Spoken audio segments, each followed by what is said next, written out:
Alhamdulillah. Assalamu alaikum wa rahmatullahi wa barakatuh, everybody. Thank you, everybody, so much for joining. And thank you, Sheikh Munir, for coming back again. So, just to begin with, inshallah, I want to do a dua. Okay, bismillah. Ya Allah, Al-Mu'min, Al-Muhaymin, the giver of peace, the protector. Bring peace to and protect the people of Palestine, of Lebanon, Sudan, Syria, Congo, Yemen, the Uyghurs, all the places where our ummah are suffering. O Allah, ease their pain and hardships. O Allah, Ya Arhamar Rahimeen, bestow your mercy on them. Ya Fattah, open people's hearts to give in this time of crisis. O Allah, help those who are in need wherever they may be. Ameen. Okay. So I'll be handing over to Sheikh Munir now. He is a retired GP who studied Islam for over 30 years. So yeah, very excited to have him on this part 2. Please take it away. Thank you, Uncle.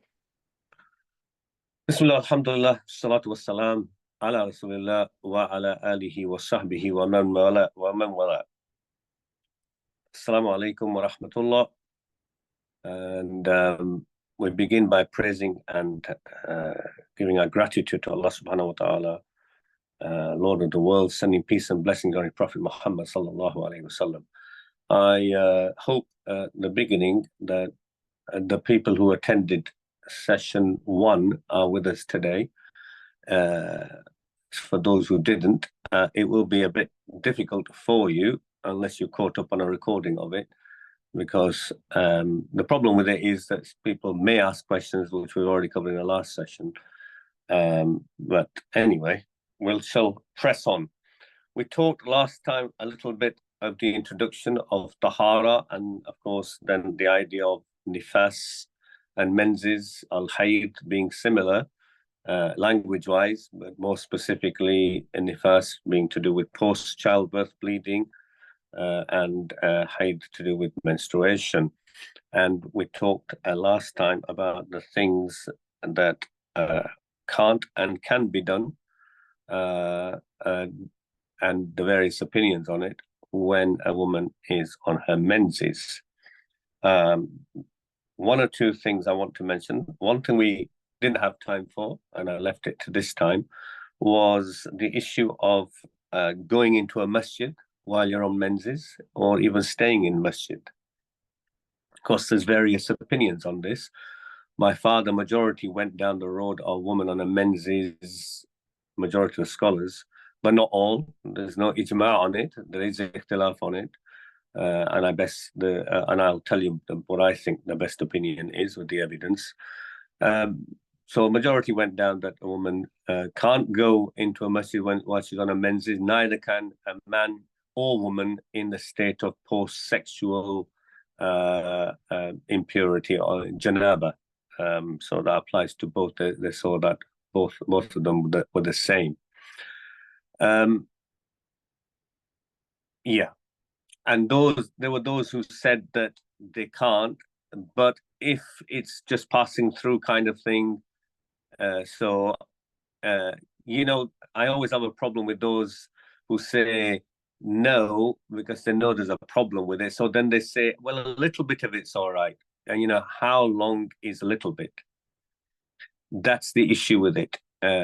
When you go down that road of saying, well, a little bit, like they said, some of them, a little bit, the Quran's all right. Well, how many verses is all right and not counter reciting the Quran? How many is not? So you get stuck with this idea. And this is quite common in different aspects of fiqh when they talk about blood on the clothes. It's got to be less than a dirham size, it's that much. And if it's, well, what if it's a dot more than that? What if it's a dot less? Yeah. So fuqaha really gets stuck with this idea of a little bit. So some said a little bit just passing through is all right. And the ones, the evidence they use, firstly, one of the evidences, believe it or not, they use from the Quran. And you think, well, if you've got Quranic evidence, well, there's no room for argument. But Quranic evidence, just because something in the Quran doesn't mean, say, it is the evidence for what people are claiming. This is very important to understand.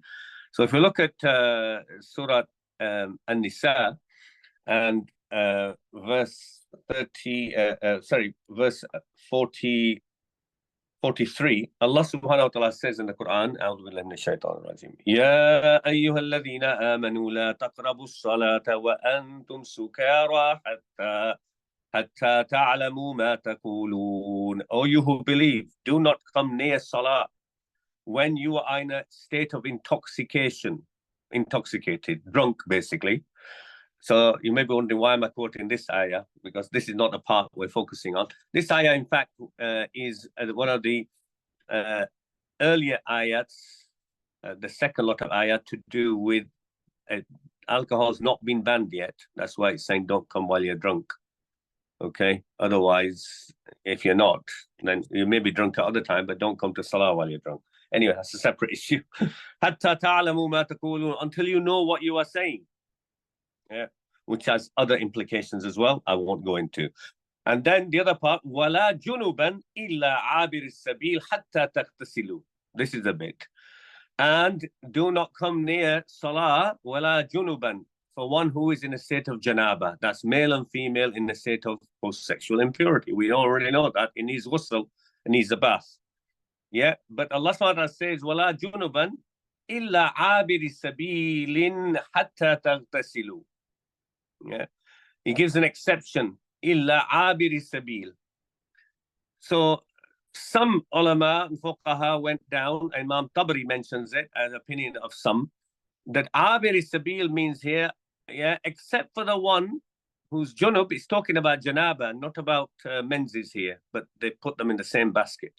Remember, that's it. So it's saying for the one in janaba, yeah, do not come near Salah, and they're saying that implies the masjid as well. So that's another interpretation.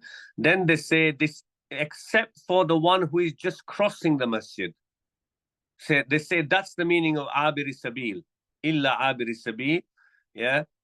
So unless they're just passing through, just crossing the masjid. This opinion and interpretation is a very weak opinion. Imam Tabari mentioned in tafsir, but he mentions it as some reports from some Salaf, from Sahaba and Tabi'een, but all these reports are not authentic to them anyway. Abir Sabil, you take it at face value. Abir Sabil is a wayfarer, somebody who's on a journey, not somebody who's traversing the mosque. It mentions nothing about the mosque, mentions nothing about going across the mosque. So this, and on top of that, Abir Sabil is well known in Arabic language. Let me give you an example from authentic hadith in Bukhari, which is very famous. Some of you will know it, that reported of Abdullah ibn Umar radiyallahu anhuma, he said that the Messenger of Allah sallallahu alaihi wasallam said, "Qal kun fi dunya ka'annaka gharib aw abiru sabil." Yeah, the Messenger of Allah sallallahu alaihi wasallam said, "Be in this world as though you were a wayfarer or abiru sabil." So nobody interpreted that hadith abiru sabil to mean or be in this world as you are a stranger or somebody who's crossing the masjid. It's ridiculous. Yeah. So if we want confirmation what abiru sabil means, well, it's there in Bukhari in an authentic hadith. Yeah. Abiru sabil clearly means somebody who is traveling. So the ayah is talking about when somebody's traveling, and it clarifies it further that وَإِن كُنْتُمْ مَرْضَى أَوْ عَلَى سَفَرٍ, and if you are ill, it's talking about, of course, in janaba, you have to do ghusl, but have a full bath before you pray. But if you are ill or وَأَوْ عَلَى سَفَرٍ, now it's clarifying عَبْرِ السَّبِيلِ, or if you are on a journey, أَوْ جَاءَ أَحَدٌ مِّنْكُم مِّنَ الْغَائِطِ, or one of you comes from the toilet, from relieving yourselves of either of the two toilets, أَوْ لَامَسْتُمُ النِّسَاءَ, أَوْ لَامَسْتُمُ النِّسَاءَ, well, there's ikhtilaf on that one as well, but I'm not going to go into that. Or that you've had a sexual intercourse with your wife, فَلَمْ تَجِدُوا مَاءً, now you don't find water, فَتَيَمَّمُوا سَعِيدًا طَيِّبًا, then do tayammum, yeah, with clean dust, or, and there's various interpretations with Said and Tayyiban, yeah, but I believe the best one is any part of the surface of the earth, rock, sand, and soil, or whatever. Said and Tayyiban, famsahu bi wujuhikum wa aydikum, yeah, and wipe with it your faces and your hands. Inna Allah kana afuwan ghafura. And I mention that because of some people interpreting that just going across the masjid is okay, and it's nothing to do with that. Then we have various ahadith that are used, some in Abu Dawud and Ibn Majah. In one, and the Prophet ﷺ reported to have said, وَجِّهُ هَذِهِ الْبُيُوتِ عَنِ الْمَسْجِدِ فَإِنِّي لَا أُحِلُّ الْمَسْجِدِ لِحَائِدٍ وَلَا الْجُنُبِ. That the Prophet ﷺ said, turn the faces of these houses or apartments away from the mosque, meaning towards the street. For surely, because I do not allow the menstruating woman or the man or woman in post-sexual impurity to enter the masjid. Yeah, this hadith hadith daif, it is weak. And similarly, another hadith in Ibn Majah that the Prophet ﷺ called loudly with his voice in the masjid, Inna al-masjid la yahillu lihaid wala li-junub. Similar idea that this place, masjid, is not allowed entrance for the menstruating or the post-sexual impurity person. This hadith is also weak, cannot be accepted as evidence. Now, in contrast to that, we have clearly from strongly authentic hadith. First one is the one I mentioned last time about al-Mu'mineen Aisha radiallahu anha, when she's on the final Hajj, and this is in just a few months before the Prophet passed away, so nobody can come up with the idea that it became abrogated later with something else, because he's very near, close to completing his mission. And on this Hajj, in the 10th year of Hijrah, she came on a menses, I told you last time. And the Prophet she was crying. What did he say after saying, this is not in your control? It's what Allah SWT has ordained on women. Banati Adam, on the daughters of Adam. And he said, do everything except tawaf al-bayt, the tawaf of the house, yeah, and salah, except the tawaf al-bayt and salah. And so the salah thing comes in other hadith, which I mentioned last time, to make it clear. This was the time, yeah, for the Prophet to clarify, is there anything else she shouldn't do when she's on a menses? So do everything what Hujjaj are doing, yeah, and their rights. And what are they doing? They're in the mosque doing dhikr, yeah. They're not. You don't just do tawaf in Masjid al-Haram, yeah. You do dhikr, you read Quran, you make dua to Allah subhanahu wa ta'ala, you sit in the mosque and contemplate and reflect, because it's a blessed place, Masjid al-Haram. So clearly, al-Mu'mineen was in the greatest of mosques in the world, where every prayer is 1,000 times the reward over the masajid.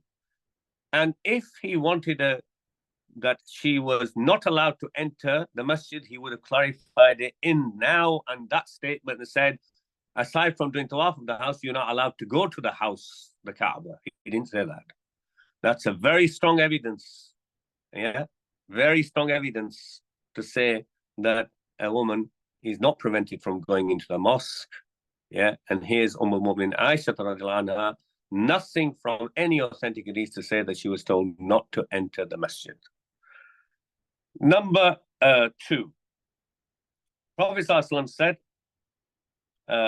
in authentic hadith, which is reported by al-Mu'min Aisha radiallahu anha, she says, قال لي رسول الله صلى الله عليه وسلم, that the Prophet, Messenger of Allah said to me, Na'awalni khumrat min al-masjid, hand me my khumrah from the masjid. And she's saying that because he's in her apartment, which is adjacent, surrounding the masjid. So there's an entrance into the mosque.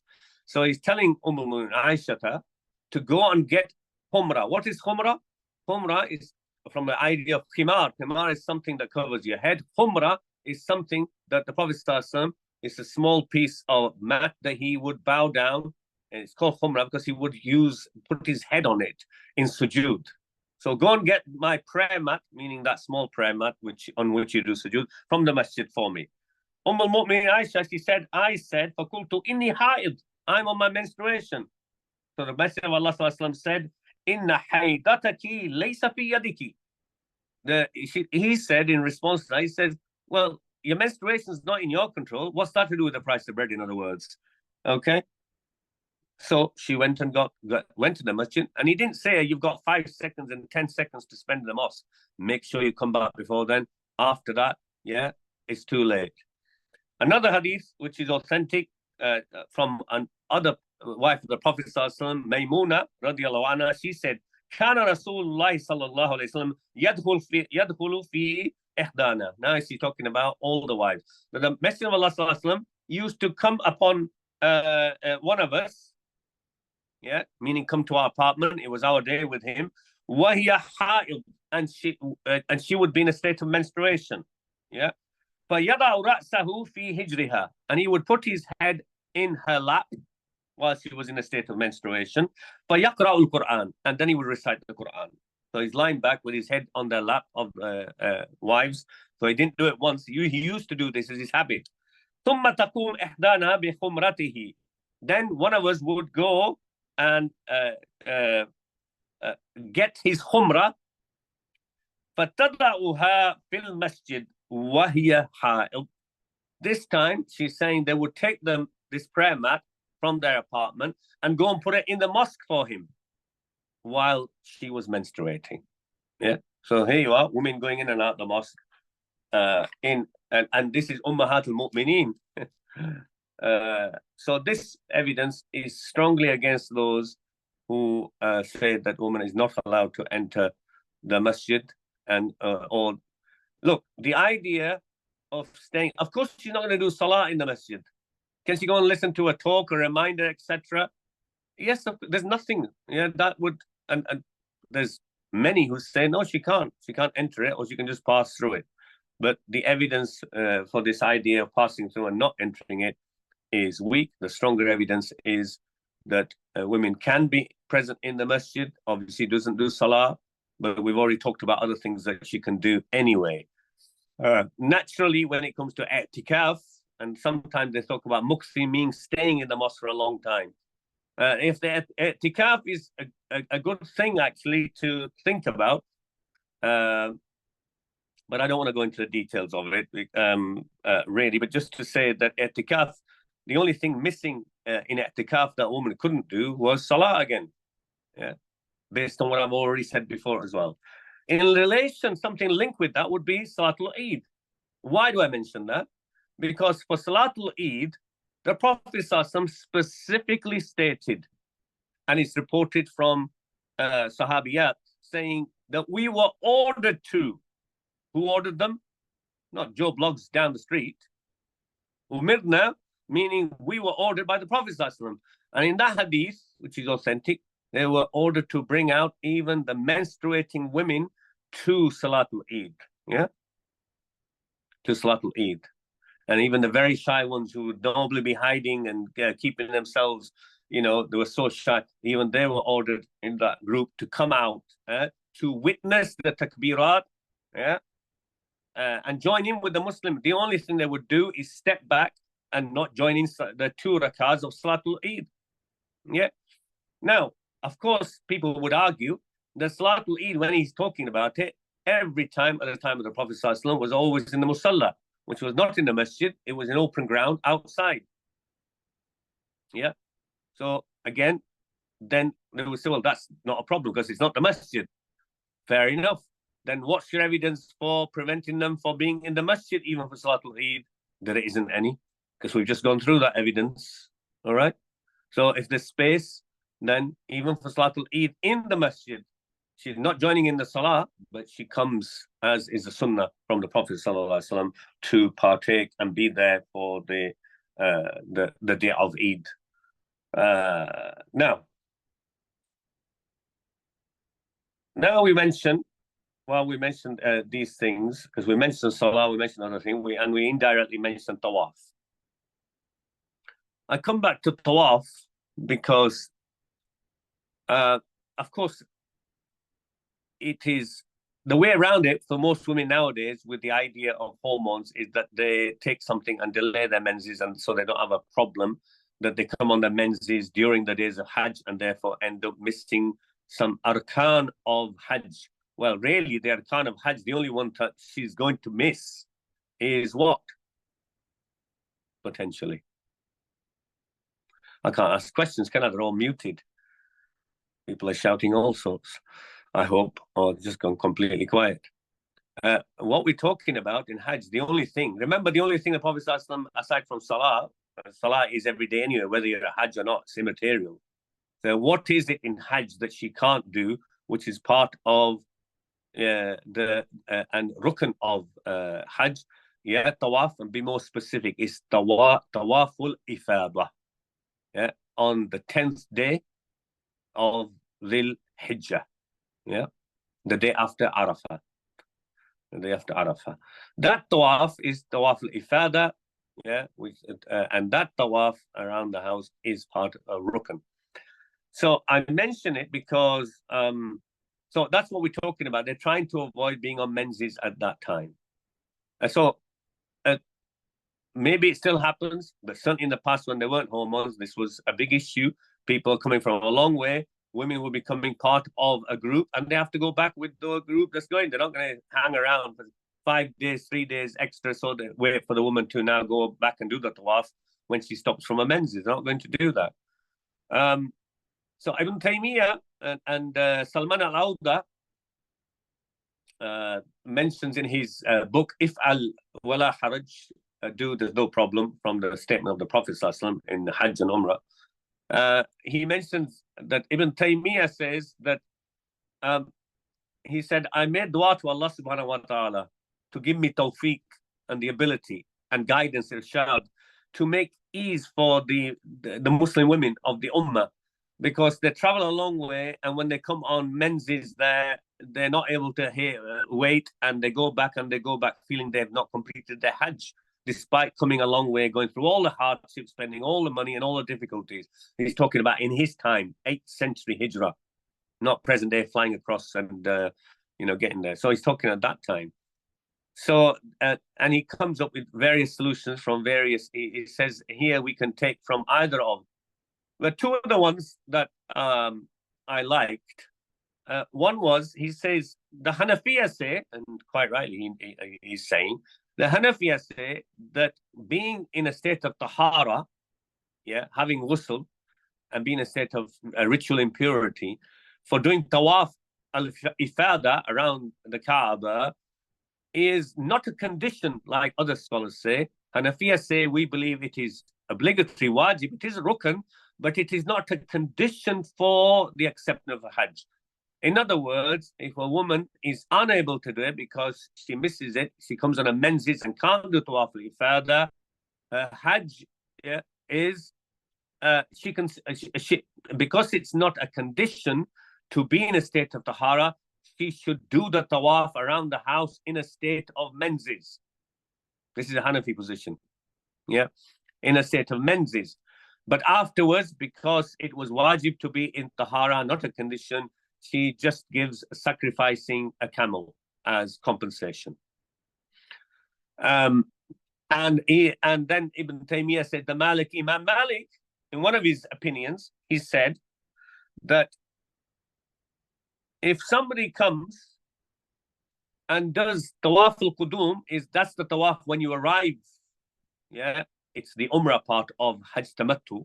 When you arrive at the Haram, you do a tawaf and a sa'i. Yeah, that's not tawaf al-ifada, it's called tawaf al-qudum, tawaf of arrival.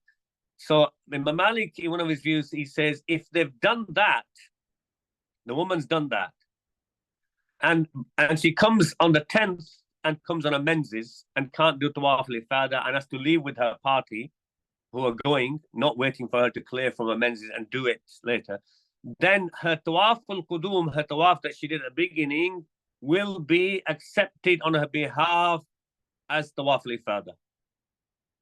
That's his opinion. Yeah, that's his opinion. And because he says that if somebody was to do that out of forgetfulness, they didn't do tawaf al-ifada, or they were ignorant that it was a rukn, then Imam Malik says, in this opinion, that their tawaf, what they did at the beginning, will be, the compensation will be accepted as those tawaf al-ifada for them. So their Hajj is complete. Yeah. And Ibn Taymiyyah said, well, that's in the case of forgetfulness, and there's a remedy for that. Try and remember. And for jahl, which is ignorance, the remedy for that as well, which is find out. Yeah. He says, however, for the menstruating woman, she has more right, therefore, for Hajj to be accepted because she can't do anything about it. It's not that she can go and learn something and that it'll. So Ibn Taymiyyah says some amazing things and shows his deep thinking in that regard for tawaf al-ifada for a woman who is menstruating. So I believe either following the Maliki way for that or the Hanafi way for that. And the Hanafi way only proviso, I would say, as what my teacher is, she doesn't have to give any compensation of sacrificing a camel or a sheep or anything. And it would be accepted from her to do it even with in a state of menstruation in that situation. And Allah knows best. Of course, as I said, he was saying most people have the idea of delaying it with, and if one is able to do that, take the hormones to stop it, then that would be fine. Now, we come to, after being on menstruation, what does a woman do when the menstruation stops? The first thing is about the menstruation stopping itself. And there's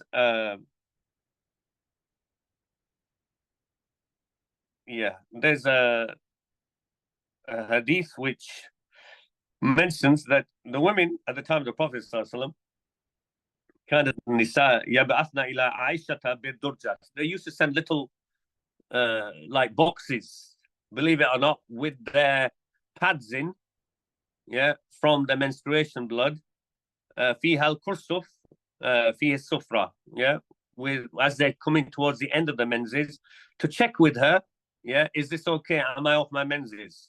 فتقول, and she said, لا تعجلن تعجلن حتى ترين القصة قصة البيضاء. Don't be hasty, she said to them, until you see the white, until it clears completely when you've been on menses. So don't be hasty until you find a piece of cotton wool or a pad that you're using nowadays which has white liquid or it's clear and there's no mark left on it. So that's an indication of not being hasty and waiting till the menses completely stops, which is authentic, and it's mentioned by Imam Malik and also mentioned by Imam al-Bukhari. However, just to clarify, that's not the same as if you have any kind of, because this can be, it's getting a bit murky, still a bit yellowy towards the end. It's not become completely clear. Obviously there's a time limit you give that as well. It could go on for days and days. You don't count that therefore as part of the menses. It's talking about just within 1 or 2 days. But if you have other times, liquid which is brown or yellow or white, discharged for various reasons or for no reason, then that doesn't affect, that's not counted as menses. It has no implications and doesn't affect your Taharah. Some people said, does it break your wudu? No, it doesn't. No, it doesn't. Unless it is bleeding, and we'll come to irregular bleeding later. Hadith of Atiyah radiallahu anha, which is reported in Abu Dawud and al-Bukhari mentions it as well. Kunna la na'ud as-sufrata wal kadrata ba'da tuhur shay'a. She says, from the Sahabiyat, we didn't consider a yellow discharge, or murky discharge after we had been cleared from menses, ba'da tuhur, in other words, we'd been cleansed of menses and had the bath. So any time in the rest of the cycle, if we had any kind of discharge, we considered it as nothing. We considered it as nothing. Now, coming out of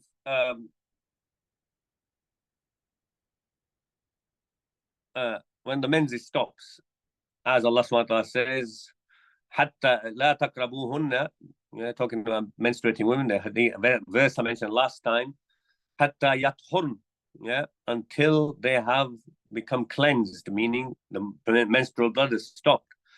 فَإِذَا تَطَهَّرْنَ فَأْتُوهُنَّ مِنْ حَيْثُ, and when they have now done ghusl, تَطَهَّرْنَ means they have done ghusl, then go on to them, as the verse carries on. This is also mentioned in a hadith in Sahih Muslim, and various versions of it in other places as well, and various versions in Sahih Muslim as well. And this is a famous hadith of Asma bint Yazid, reported from al-Mu'mineen Aisha radiallahu anha. Asma bint Yazid is Ansari, as you'll see from the end of the hadith.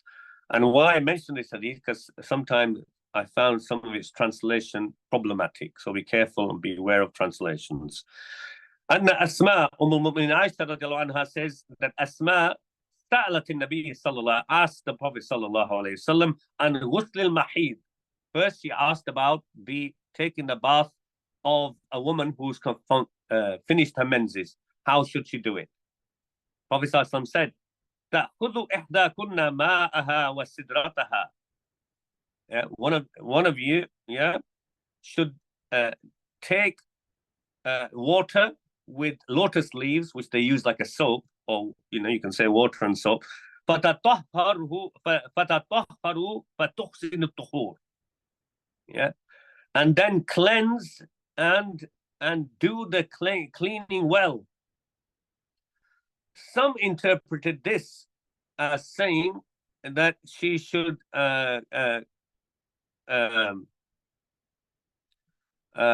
cleanse herself, and they said this means make wudu.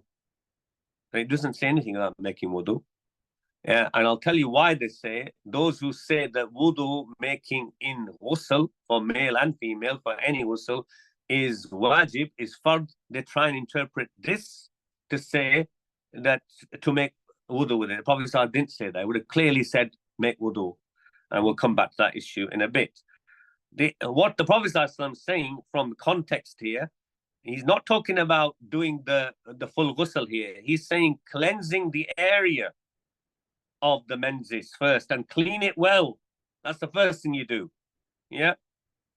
As you'll see from post-sexual impurity, he says to men and women to cleanse the area, again, the private parts, when you come out from that situation, before you do the full bath. Similar here, but he's talking about menstrual blood area now, to clean the area where of course, there's no menstrual blood now because it has stopped. So he's cleaning the area and cleaning it well. ثم تصب على رأسها فتدلكه دلكا شديدا. Then she should pour water on her head and she should rub it into the scalp really well.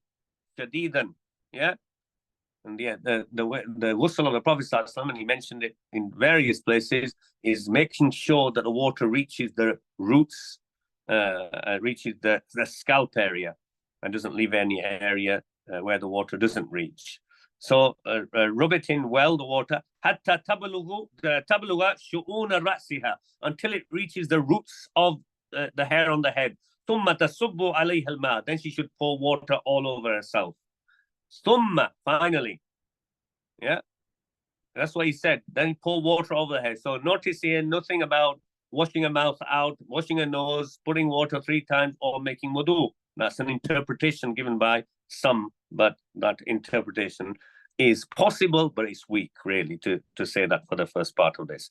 Then he says, ثم تأخذ فرصة ممسكة فتطهر بها. Then she should take a piece of cotton, a pad-like thing, which has got perfume on it, any kind, and فَتَطَهَّرُ بِهَا. فَتَطَهَّرُ, it gives the idea like cleanse with it, but it means apply it to the area down below. فَقَالَتْ أَسْمَاء. So Asma now saying, notice, no shyness, so she doesn't stop. She says, what's this last bit you're saying? كَيْفَ تَطَهَّرُ بِهَا? How should she do what you're saying, this last bit with the with the perfume on the cotton pad? How should she do that? So Prophet ﷺ goes, Subhanallah. And he just repeats it again. Tatahharina biha. Yeah. She should just apply, she should do tahara with it. She should apply it. فقالت Aisha.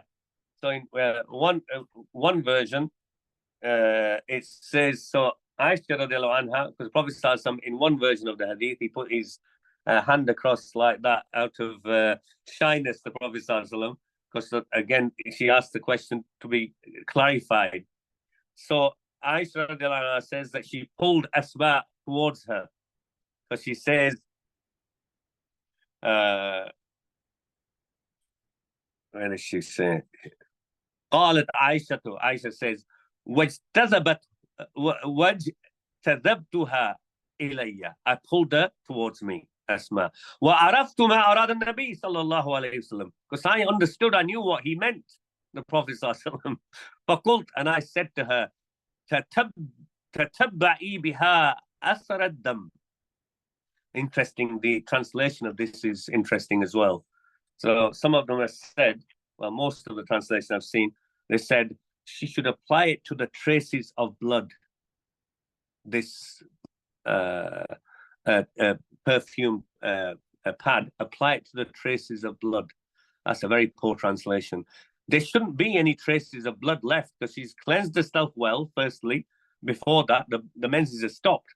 So she's cleansed the area. So why she should be applying it to traces of blood? No, it means apply it to the area where the blood came from. Yeah, this is important, and that's why it was. And then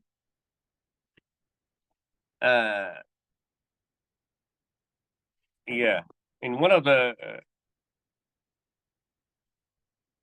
I'll come to that. So secondly, she doesn't stop there. Asma then says, Aisha says,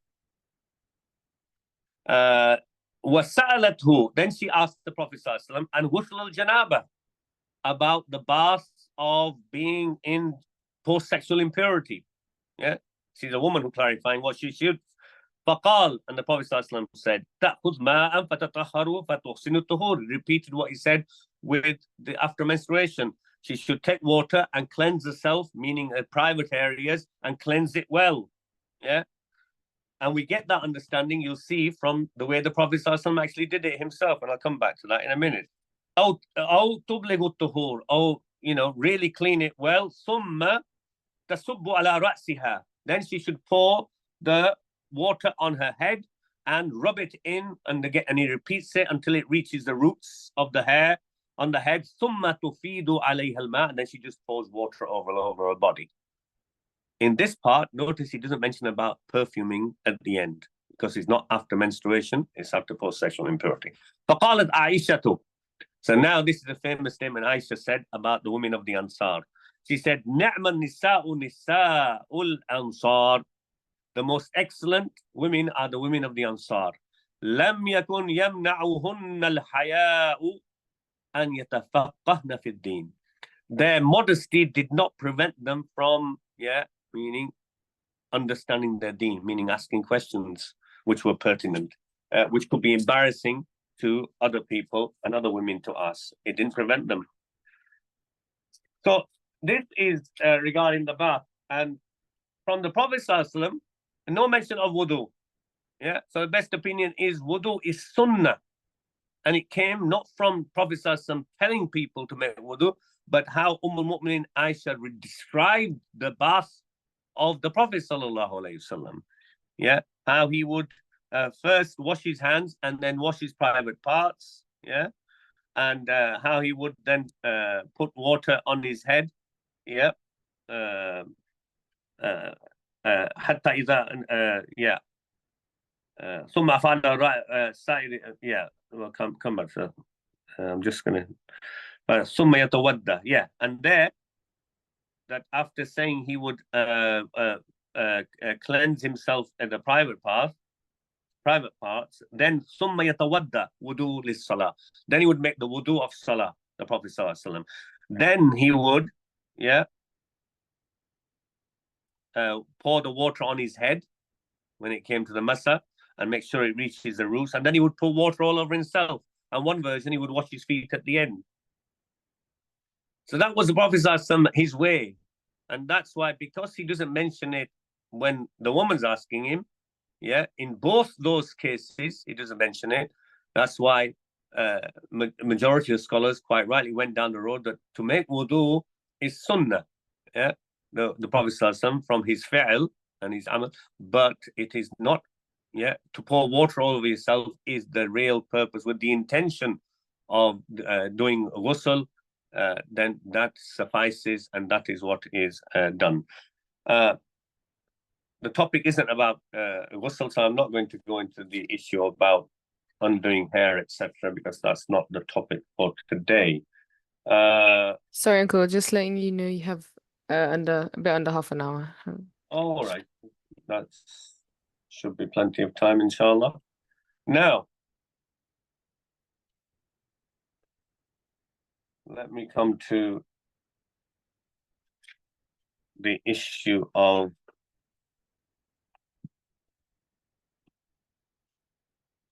I'll just quickly mention about, because it's mentioned in authentic hadith about ghusl. I may as well mention it since we're on the topic, and which is to do with Salama's hadith, that a woman asked him about that she had lots of braids in her hair.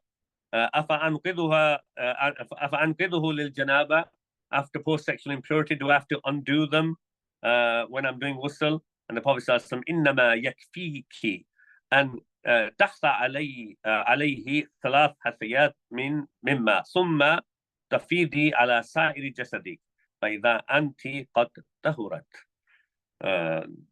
That it's enough for you to put 3 handfuls of water on the head, yeah, and then pour it all over the body, and that would be enough. You will become in a state, you've basically performed your ghusl, and you become richly purified in order to do salah, etc. It was mentioned to Aisha radiallahu anha, Abdullah ibn Umar radiallahu anhuma was ordering women, telling them that when they have a bath, they should undo their braids in their on their head before they have the bath. Al-Mu'minin Aisha radiallahu anha, she said, Ya ajaba ibn Umar, yeah, how strange from Ibn Umar. Ya'mur an-nisa, he's going around ordering women that when they're having a bath, that they should undo their braids on their in their hair. أفلا يأمرهن أن يحلقن رؤوسهن. Why doesn't he tell them just to shave the hair of their head? She's having a go at him. لقد كنت. Then she says, I used to do the ghusl. أنا ورسول الله صلى الله عليه وسلم. Me and the Messenger of Allah صلى الله عليه وسلم. من إناء واحد, from one container of water, meaning. وما أزيد على أن أفرغ على رأسي 3 إفراغات. And I didn't do any more than just pouring 3 handfuls of water over my head. Yeah, so that's interesting about braids, just for completion. Now, we come to the issue of irregular menses. Here we have 2 or 3 scenarios. First,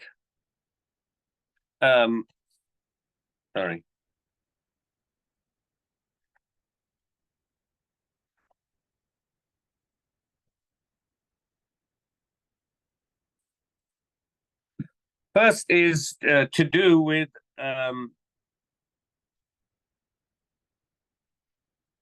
irregular menses, yeah, in between menses. So you have your normal menses, then you have irregular bleeding, yeah, during the cycle, anytime during the month, whether it's a day, lasts a few days, etc. It's not your period time, away from your period time.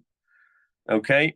In this regard, what did the Prophet say? Because Fatima bint Abi Hubaysh, in authentic hadith brought by Abu Dawud and Nasai ibn Hibban and Ad-Daraqutni, it's her hadith, أنها كانت تستحاد, that she had irregular menstrual bleeding.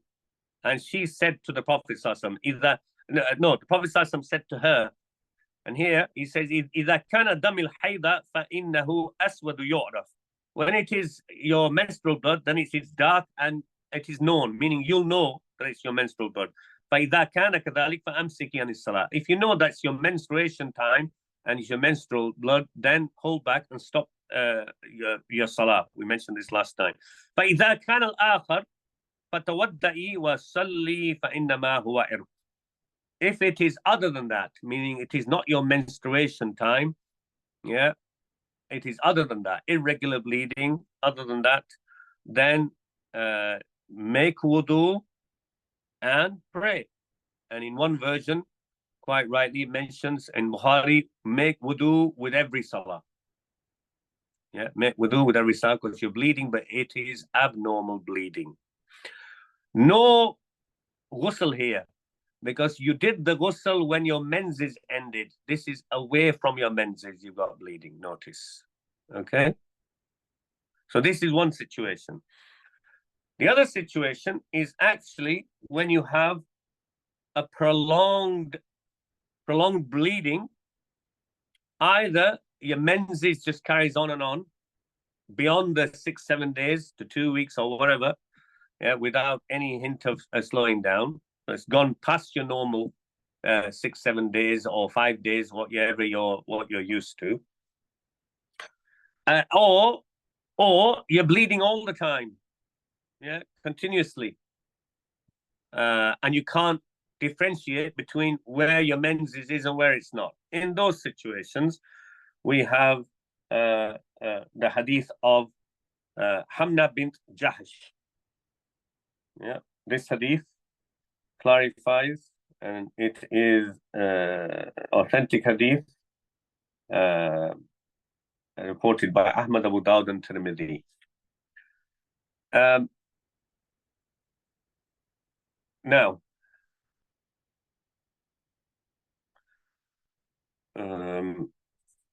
two scenarios. Prolonged bleeding. In one case, the Prophet ﷺ mentioned that if the woman knows what her normal period is, yeah, let me just mention that.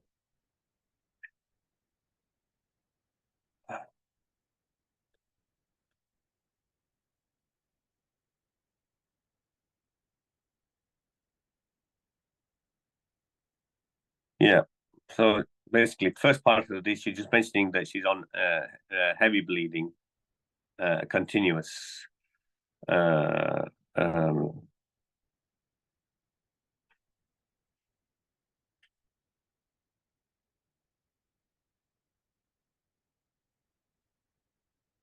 Yeah, sorry. Before I mentioned that hadith, the scenario I'm talking about comes from a hadith of Salama, which I forgot to mention. Salama says, أنها استفتت, that she asked for clarification from the Messenger of Allah sallallahu alaihi wasallam, because she was having prolonged menses. Rasulullah fi imra'atin tahraku dam, yeah, she was asked for clarification from the Messenger of Allah for a woman who was continuously bleeding. Yeah. So the Prophet ﷺ said, لَتَنْدُرْ قَدْرَ اللَّيَالِي وَالْأَيَّامِ الَّتِي كَانَتْ تَحِيدَهُنْ, that she should consider the number of days that she normally bleeds. Number of days and nights. If it's 4 days, if it's 5 days, 6 days, 7 days, she knows what her average is from her previous experience. So for those days and nights, yeah, وَقَدْرَهُنْ مِنَ الشَّهْرِ, yeah, فَتَدَعَ الصَّلَاةِ, so she leaves the salah for those days and nights. Yeah. So after those 4, 5, 6, 7 days, she was still bleeding. She has a bath. Yeah. لَتَغْتَسِلْ وَلْتَسْتَغْفِرْ ثُمَّ تُصَلِّ. She has her bath and she ties a pad in the area. That's the idea. وَلْتَسْتَغْفِرْ ثُمَّ تُصَلِّ, and she does her salah. Yeah, she does her salah. Then you have the hadith of Hamna bin Jahsh, which is slightly different. Here, the woman doesn't know her normal length of period time. She's just continuously bleeding. She doesn't really have an experience, any idea for her what a normal period length is. In this case, Prophet ﷺ gave, he said, take the average, yeah, you're bleeding continuously, take the average for women in society, yeah, and he said 6 days or 7 days. Count 6 or 7 days as the day of the menses, yeah, and the rest of those days, the 20 whatever is left, yeah, from the month, count them as a state, as you're in a state of Tahur. How? After the 6 or 7 days, you decide. So he's left it open to decide between 6 or 7 days. Do ghusl, yeah, do ghusl, and you have two choices, yeah. One is, yeah, after the ghusl, is to do wudu with every salah, as was mentioned with the irregular bleeding with the hadith of Fatima earlier. Yeah, so wudu with every salah. The alternative the Prophet ﷺ said, and he said, if you are able to bear it, and he preferred that for a woman continuously bleeding, after 6 and 7 days, he said, do not one ghusl, but do 3 ghusls every day. How? He said, do 1 ghusl for Fajr, then for Dhuhr, delay your Dhuhr time for prayer till the end of Dhuhr time and Asr is starting. Make ghusl then, the second ghusl, and pray Dhuhr Asr together. Do Jama'ah. And then coming to Maghrib and Isha, delay the praying of Maghrib right till the last end, and Isha time has just entered, and make ghusl again. So these are 3 ghusls. So you're praying 3 times a day, your 5 daily prayers. Yeah, that's the Prophet ﷺ. But he gave choice between the 2 things: either make wudu with every salah, or combine the prayers and make ghusl 3 times a day when you're in this situation. When he was asked about this in various religions, he mentioned it as a rikda. When they said, is this menses? He said, no, this is rikda. This is a strike from shaitan. Various interpretations came of that. Some said that the bleeding is abnormal bleeding is caused by shaitan, but that's not the best opinion, I don't believe.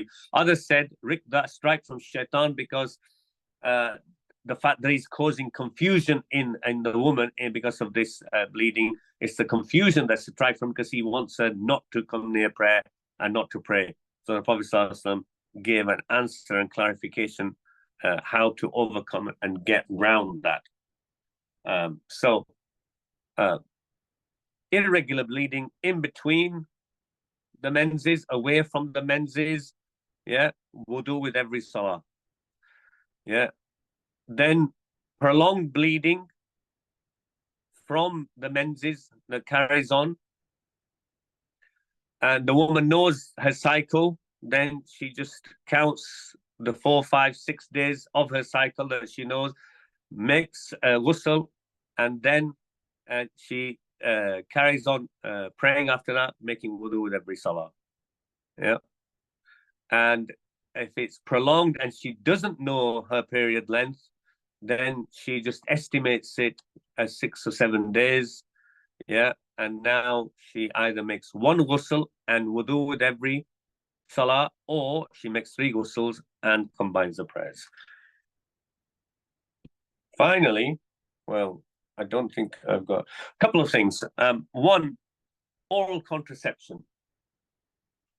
Oral contraception first is there's combined. I know there's the progesterone only, which is continuously taken, and now some people are taking the oral combined contraceptive continuously.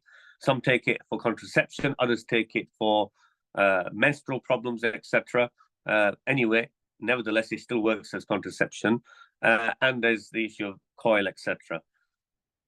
So the best I would say for that is with oral combined contraception, if you're still taking it with a 3-week and 7 days off, you count the bleeding, whether it's 3 days or 4 days or 5 days within that 7 days, or whether it's 7 days, as a menstruation. Yeah, even though it's called a withdrawal bleed, but count it as a menstruation because it's nearest to what normally a woman's cycle is like.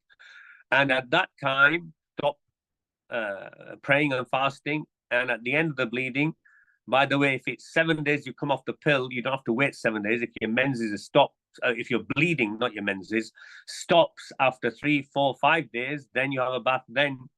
Yeah, not carry on waiting for the 7 days when you start your pill again. So you do the ghusl and you're in a state of Taharah, and you carry on back to normal. With progesterone only pill, some women don't have any bleeding, so you just carry on as normal. Yeah, praying and fast. Some women have spotting here and there, carry on as normal, just counting as abnormal bleeding. Others do have bleeding. They may have 3 days, 4 days, 5 days, and if it's regular, as though it was happening as a menses, nearest, if it does happen, then count that as though it was your menses and stay away from the Salah at that time. Yeah. Yes, that's what I would say in regard to that. And we can clarify other things in the questions. Have I got time to mention finally about? Yeah, you have time. Okay, I'll just finally mention the issue of menses, menstrual cycle, menses, and not in great detail, but a little bit in regards to the issue of talaq. Firstly, talaq means a husband giving divorce to his wife. A woman requesting a divorce from a husband who releases her is khula. The best opinion for that is there is no raja'. If the woman's requesting and he releases her, then he can't, in the iddah period, take her back. Because that's only when he's initiating it, the woman never wanted it. Yeah. So the iddah waiting for khula is only one menses. Only one menses. So he releases her and he can release her anytime. It doesn't have the same requirements as him giving talaq to a woman. Let's come to talaq. The Prophet ﷺ, before we get to that, Allah subhanahu wa ta'ala says in the Quran first, in Surah Al-Talaq, Ya ayyuha nabiyyu idha tallaqtum nisa fatallikuhunna li'iddatihinna fa'ahsul iddah. Yeah, O Prophet, yeah, idha tallaqtum nisa, when you divorce women, fatallikuhunna, then divorce them, to divorce them, meaning to their iddah, yeah, in order to be able to count their waiting period. Yeah, fa'ahsul iddah, and count the iddah. Yeah, take a count the iddah period, because the ability to sort things out without requiring marriage in the first and second divorce is within that period of time. What is that? What's it based on? For the menstruating women, Allah subhanahu wa ta'ala says, وَالْمُطَلَّقَاتُ يَتَرَبَّصْنَ بِأَنفُسِهِنَّ ثَلَاثَةَ قُرُوءٍ. Yeah, the divorced women, that's man giving the divorce, will wait for three qur'. This is for the menstruating woman. In regards to qur', because it's in Arabic a word that strangely has both meanings. it has the meaning of 3 menses, and it has the meaning of 3 cleansing periods, tuhur. So some scholars said it's 3 cleansing periods, 3 taharas. Others said it's 3 menses. Yeah. Hence, difference of opinion happened on this basis. Shafi'i and Malikiya went with that the qur here means 3 states of tahara have to be completed before she is completely divorced from the man and he can't take her back in the first and second divorce. And therefore, for them, when the 3rd tahara period, when does it end? When after that the menses starts, yeah, that's it. It's finished. For those, and that's Al-Hanafiya and Hanabila, and the vast majority of Sahaba and Tabi'een went for this opinion, that qur means the number of menses. They say that after giving divorce, that 3 menses must take place, and at the end of the 3rd menses, yeah, it is decisive. This is the woman is divorced in regards to first and second divorce, and the only way to get back is by remarrying again. Woman who doesn't have menses, either because she's menopausal, or irregular periods, has an issue to do with this. Allah subhanahu wa ta'ala then says in regard, وَاللَّائِي يَئِسْنَ مِنَ الْمَحِيضِ, those who don't have any menses. وَاللَّائِي يَئِسْنَ مِنَ الْمَحِيضِ مِن نِسَائِكُمْ إِنِ ارْتَبْتُمْ فَعِدَّتُهُنَّ ثَلَاثَةَ أَشْهُرٍ وَاللَّائِي لَمْ يَحِضْنَ. Yeah, those who don't have periods from your women, and he's talking about talaq here, and you are unsure of how to now count the 3 periods because they're not having periods. فَعِدَّتُهُنَّ, their waiting period is 3 months. 3 actual lunar months is their waiting period. Yeah, and also those who at the end says lam yahid, those who haven't had menstruation, and it covers both those who are not having menstruation, those of irregular menstruation. Ulama for irregular menstruation or prolonged bleeding had various ikhtilaf, and I'm not going to go into it. It's too complex, but I just wanted to point out to you that menses plays a significant role when it comes to the issue of talaq. And talaq cannot be given to a wife who is on menstruation. It is against the sunnah. It is a bid'i innovation to give talaq. It has to be during the tuhur time of state of purity, after ghusl, in the month where the husband and wife have not had a relationship with one another. In that month, he can give the talaq. And then the counting takes place from there.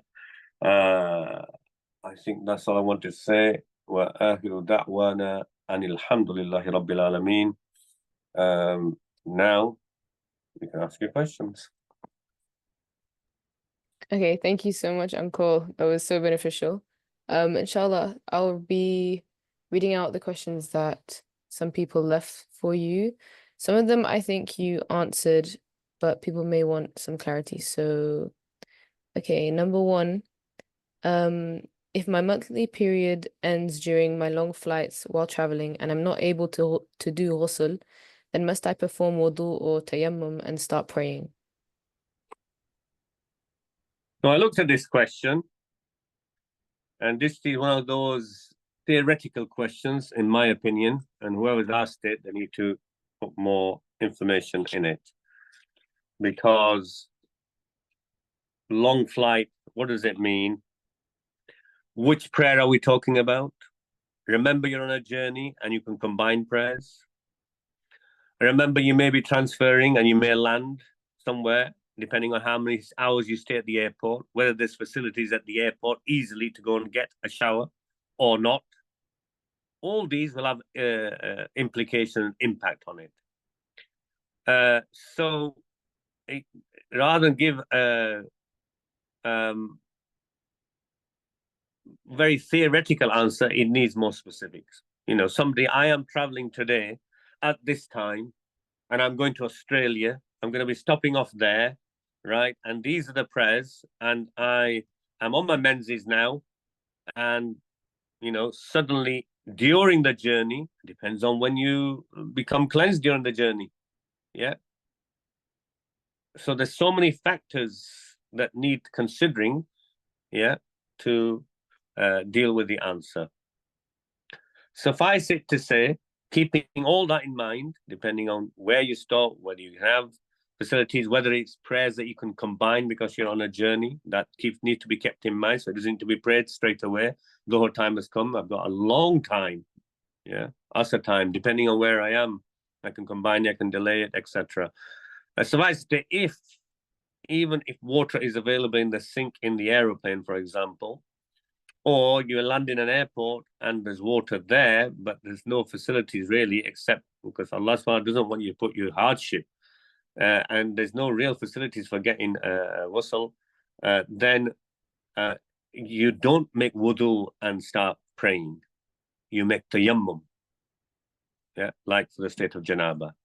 There's no need for wudu. You make tayammum. And tayammum is, in my opinion, any surface, wall at the airport, etc.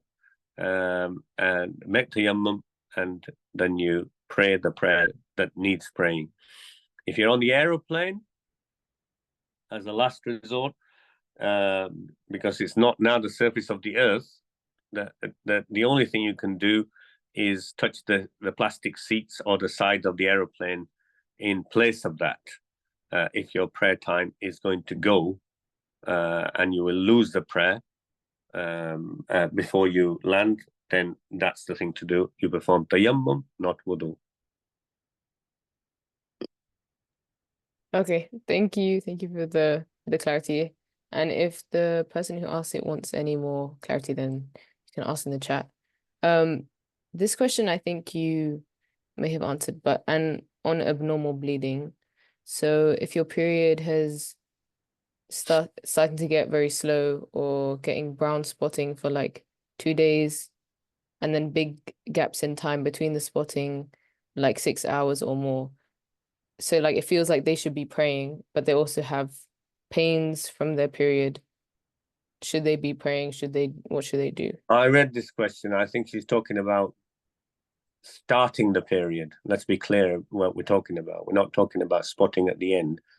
Talking about the period that started. She's getting the pains of period. Yeah. And it starts with this spotting. She's on a menses. So she started a menses. The menses has started. This is not like spotting in the middle of the month somewhere with no reason, which is abnormal and counts for nothing. With this kind of thing, even though there might be a few hours gap, etc., you got the pains, etc., and it's about to start flowing fully. You don't have to wait for it to flow fully. You started spotting already. You started your menses. Okay. Thank you. And this one's about perimenopause, when the menses is very irregular with no pattern.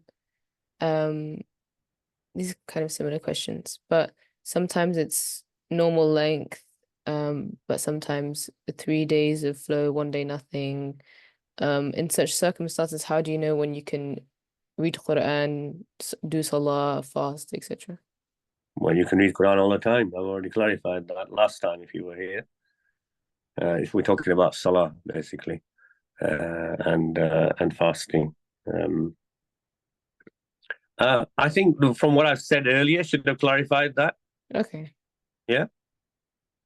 Even if you're perimenopausal, you know from your experience before you get perimenopausal, an idea of where your period is, and you've got to count that sort of area when your period starts, even if it's 3 days.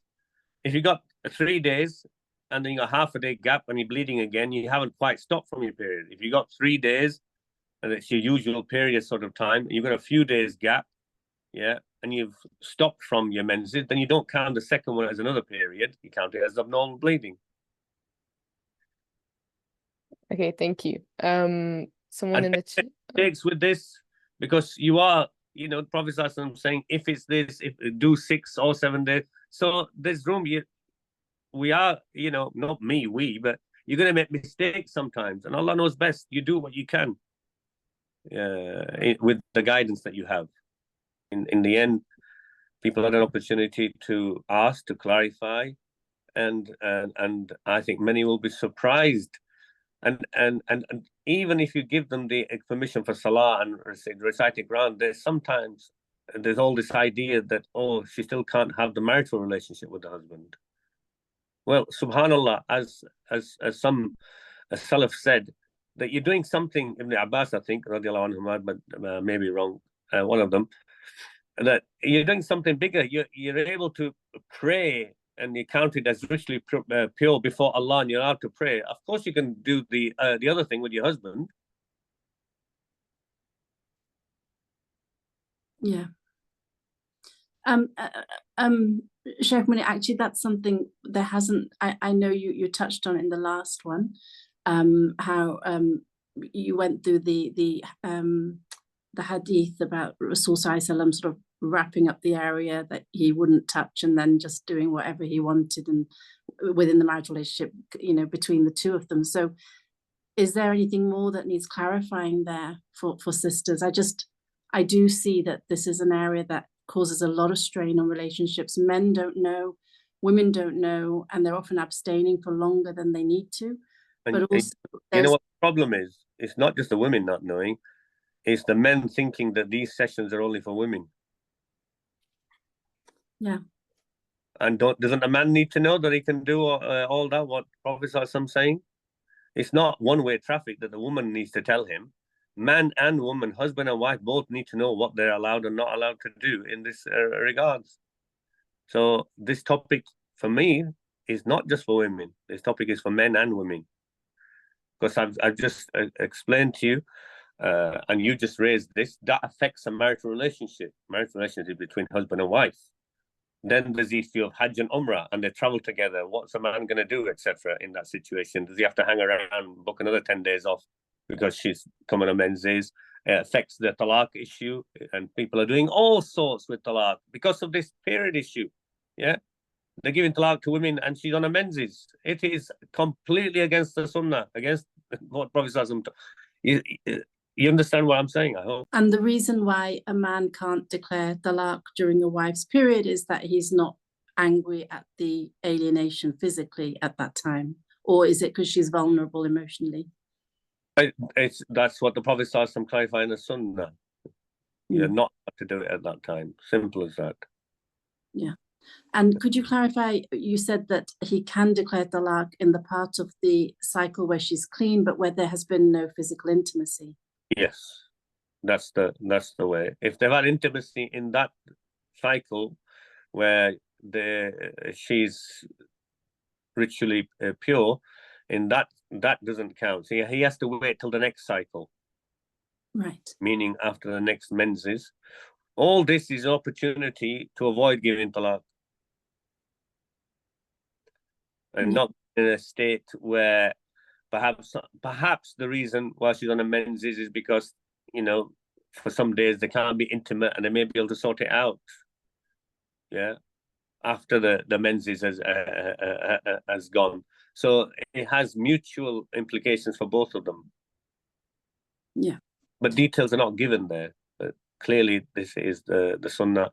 Abdullah Umar, radiallahu anhuma, he divorced his wife while she was on a menses. The Prophet ﷺ told him to take her back. Yeah. And then if he wanted to, divorce her when she was in a state of ritual impurity. If you have no bleeding at all for many months, then have some bleeding which may last 1 or a couple of days, is that classed as menses or abnormal bleeding? It depends on if you're menopausal. I don't think. Or if you reach menopause and you're having that, or if you have no bleeding for some months, well, that's easy. Just carry on praying and doing everything. And if you have bleeding for 3 days, well, then you're going to have to count it like a menses, and then take it from there and see what happens further. Because you've been waiting for a for a period. So now you started bleeding, you're going to count it as a period, aren't you? Okay. Thank you. Someone else asks, if your period is irregular in perimenopause and you start sooner than you expected and you know it's period, what do you do?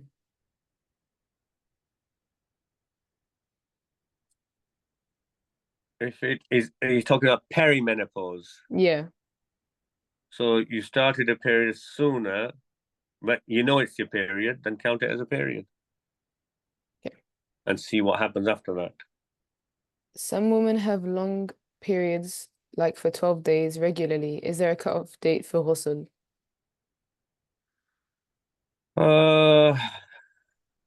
It depends on how long they've been having the 12-day period for. And should they be seeing a GP initially to see why they're having 12 days of menses? Okay. Is it normal or is it abnormal? That needs looking at. I think for them it's not the general accepted thing out there for, if somebody comes and says regularly I'm having 12 days of menses, I would be a bit concerned about it. Can I ask Brother Munir about cleansing of sheets and clothing, please? I think we haven't had much time to dwell on that. So in terms of cleaning of other clothing and bedding, etc., what's the advice for cleanliness? Menstrual blood is counted as najas and it needs to be cleaned. And I mentioned it in the first session right at the beginning. Yes, and it sounded quite easy, sprinkling of water and scratching dry blood. We put it on 60 degrees, so Yeah. are we overdoing it? No, I mean, that's what you have to do. Sometimes if it leaves a stain, there's nothing about the stain must be removed or cut out or whatever. You just do what the Prophet ﷺ recommended, which is rubbing and cleaning it the best we can. There was clarification on one of the questions. So the person who asked if you have no bleeding at all for some months and then some bleeding, asking if it's abnormal. She said it's not postmenopausal, but during the use of contraception, when they used a coil where some women have a light bleed and some don't bleed at all. Yeah. So if the bleeding on a regular basis, like a cyclical thing, I would count it as menses, even though it's not menses, but I can count nearest to it. If it's totally irregular, the odd bleeding here and there, I would just count it as abnormal bleeding. Isn't the cutoff point 10 days? Then you start praying even if you're still bleeding and make up the prayers from 10 days onwards. Is that true? Where's the 10 days come from? So just the period. 6 or 7 days. So where have you got 10 from? I'll give you authentic hadith. Prophet said count it as 6 to 7 days for women who don't know their period length. Okay, I don't think there are any more questions. I hope we answered everything everyone asks. So thank you so much, Sheikh. I'll just end on dua very quickly. O Allah, Ya Arhamar Rahimin, bestow your mercy on all the limbs of the Ummah that are suffering. Bring peace to and protect the people of Palestine, of Lebanon, Sudan, Syria, Congo, Yemen, the Uyghurs. Ya Allah, at'amhum min ju'in wa aminhum min khawf. Ya Al-Basir, the all-seeing, protect the children's eyes from seeing what no child should ever see. May Al-Wakil, the trustworthy, protect their hands, fingers, feet, and toes so that they continue to play, run, and skip and jump. May Al-Wadud, the most loving, grant them comfort in the remembrance of their parents. May their loneliness and pain be replaced with Allah's love and mercy. Ya Fattah, open people's hearts to give in this time of crisis. O Allah, help those who are in need, wherever they may be. Ameen.